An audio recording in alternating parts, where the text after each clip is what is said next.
هەستەکەین لە دوای ینی ئەم 6 مانگی پێشووە کە ڕووداوەکانی 16 ئۆکتۆبەر و ئەو کشانەوەی هێزی پێشمەرگە لەو شوێنانە بە تایبەتی شوێنانین کە کاکەی نشینن کە سەرسنوورن لەگەڵ ئەو هۆزە ئەو گوندە عەرەبەکانی تر ئێمە هەستمان کردووە کە هێرشەکان لێەوە زیاتر چڕ بنەوەتەوە و وەتەوەی شەید و برانبووی برینداربوونی چەندین کەس و زۆر کەس لەو کوردە کاکەیانە ئاوەرە بوون هاتوون پارێزگای هەڵەبجە و سلێمانی هەولێر وە بۆیە مەترسی لەسەر ژیانیان هەیە لەسەر مەڵک و ماڵیان هەیە بۆیە ئێمە هەستەکەین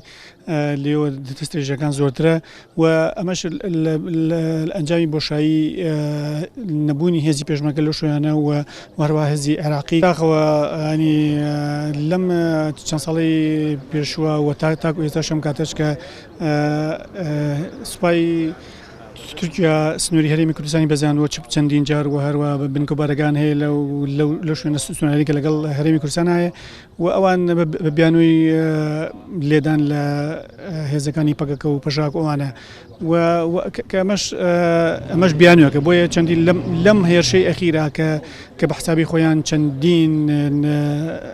شوێنیان بۆ دومان کردووە و چەند بە 20 نزیکەی 20 تایارە بەشداری کردو و چەند هەزری پێشوانە وەسیەتەکەی تەنها 3 کەس بریندار بووە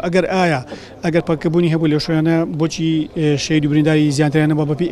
ئەو لێدان بۆیە ئێمە هەستەکەین کە ئەمە هەر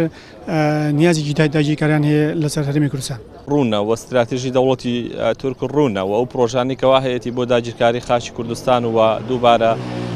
پرۆژەی ویلایەتی مووسڵی هێناوەتە گۆڕێکە تموحی هەیە لەو ناوچانە بە هێزی سەربازی داگیر بکات و ئەو دەرفەتەیش کە ئەو کێشە و مەشاکیلانی کەوا لە عێراقدا هەیە و لە نێوان لایەنە سیاسیەکانی کوردستانە هەیە کە تا ئێستا نەتوانراوە کۆنگرەی نەتەوەی لە کوردستانە بەستی نەتوانراوە دەنگ و هێزی گەل یەک بخرێ و ئەمە وای کردووە کە لاوازیەک لە ڕووی سیاسی و لە ناوچەکە بەدی ئەکرێەوە دەوڵەتی تورکیش ئەمەش خۆسۆتە وەکو چۆن لە ڕۆژئاوا توانی بەدرێ بە قوڵای نزیکەی 30 کیلۆمەتر بڕواتە ناو ڕۆژئاوای کوردستان و ئێستاش هێزی هێناوە سنوورەکانی باشووری کوردستانی بەزاندووە و من پێم وایە لە ئایندێشدا زیاتر دێتە پێشەوە چونکە لە بەردام و ئەجەندای تورکیا هەیەکەوە ئەو ناوچانە هەرێمی کوردستان داگیر بکەوە من پێم وایە ئەو هێزێک کە هاتووە تەنها بۆ ئەوە نییە کە شەڕی پەکەکە بکات و ئەگەر شەڕی پەکەکە بکات دەتوانێت لە ئامەد بیکا لە شارەکانی باکووری کوردستان بیکات چونکە پەکەکە بە فعلی لەوێ هەیە بەڵام ئەو بوونی کیانی کوردی بە مەترسی بۆ ئاسایشی نەتەوەی خۆی زانێت و هەر کیانێکی کوردی لە هەر شوێنی هەبێ ئەوێ داگیری بکاو لە ناوی بەرێت بەڕاستی جێگەی سەرسوڵمانە حکوومەتی هەرێمی کوردستان و سەرۆکاتی هەرێمی کوردستان تا ئێستا هیچ لێدوانێکیان لەو بارەوە نەداوە هیچ بەیاننامێکی ڕەسمیان دەرنەکردەوە ئیدانەی ئەو لەشکرکێشی و داگیرکاریان نەکردو ئەمەش جێگەی مەترسیە